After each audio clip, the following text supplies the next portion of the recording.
வணக்கம். தனலட்சுமி ராஜா, மதுரை. தெரிந்த கோயில் தெரியாத ரகசியம். மதுரையின் தெய்வ திருமணங்களும் தெய்வ திருப்பணிகளும் பாகம் 4.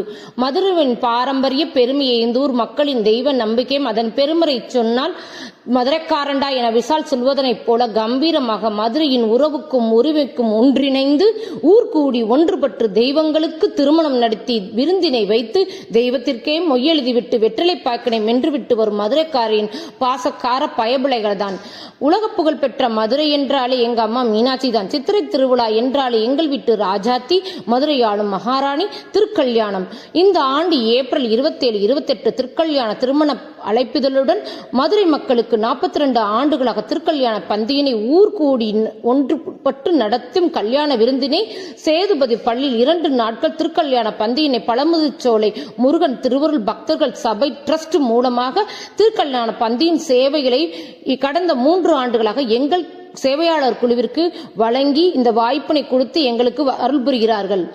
மீனாட்சி அம்மனின் திருக்கல்யாணத்தினை முன்னிட்டு சித்திரை மாதத்தின் முதல் பாதியை தங்கையான மீனாட்சியும் சித்திரை மாதத்தின் பின்பகுதியை அண்ணனாக கள்ளழகரும் இந்த அண்ணன் தங்கை அட்ராசிட்டியில் மதுரையே கொண்டாடும் போது என்பதும் உறவுக்கு மரியாதை, ஊருக்கு மரியாதை, எங்கள் ஊர் சாமிக்கு மரியாதை என்பதைப் போலவும் சித்திரை திருவிழாவின் ஃபைனல் பீக்காக மீனாட்சியின் பட்டாபிஷேகம், திக்விஜயம், மாப்பிள்ளை விருந்து, திருக்கல்யாணம், ஊர் கூடி ஒன்றுபட்டு இழுக்கும் தேர் திருவிழா என இந்த வீட்டிற்கு ஒரு பெண் குழந்தை மீனாட்சிக்கு அலங்காரம், கற்பனசாமி அலங்காரம், கள்ளழகர் அலங்காரம் என ஒரே ரீல்ஸ் மோகத்தில் இருப்பாங்க போங்க.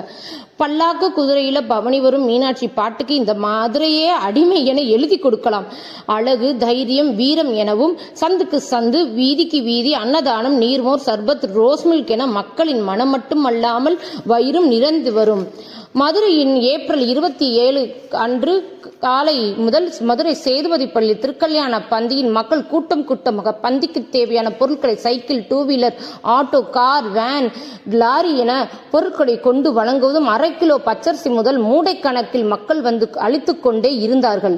மறுபக்கத்தில் காய்கறியில் வெட்டுவதற்கென திருக்கல்யாணத்திற்கு பெண் வீட்டு, அதாவது மீனாட்சி எங்கள் வீட்டு பெண்ணாக கருதி வீட்டுக்கு ஒரு பெண் என்ற முறையில் கத்தி, அருகாமனை அவர்கள் வீட்டிலிருந்தே கொண்டு வந்து இங்கு சேவை செய்வதும் சேவையாளர் குழுவிற்கு வாலண்டியர்களாக எங்களை நியமித்து இளைஞருக்கு வெள்ளம் உடைக்க என எல்லா விதமான வேலைகளை சுறுசுறுப்புடன் செய்து கொண்டிருக்க சமையல் டீம் கைலாயத்தில் நடக்கும் திருமணம் போன்ற சமையல், நெய்வாசனை, பருப்பு, காய்கறி என அற்புதமாக திருமண பந்தியின் முதல் பகுதி மாப்பிள்ளை விருந்து மாலை 4 மணிக்கு ஆரம்பித்து இரவு 11 வரை பந்தி பரிமாறி எங்கள் சொக்கநாதரையே நாங்கள் சொக்க வைத்து விட்டோம் என்பதும் இந்த திருக்கல்யாண பந்தியில் மாப்பிள்ளை விருந்து மிகவும் சிறப்பு.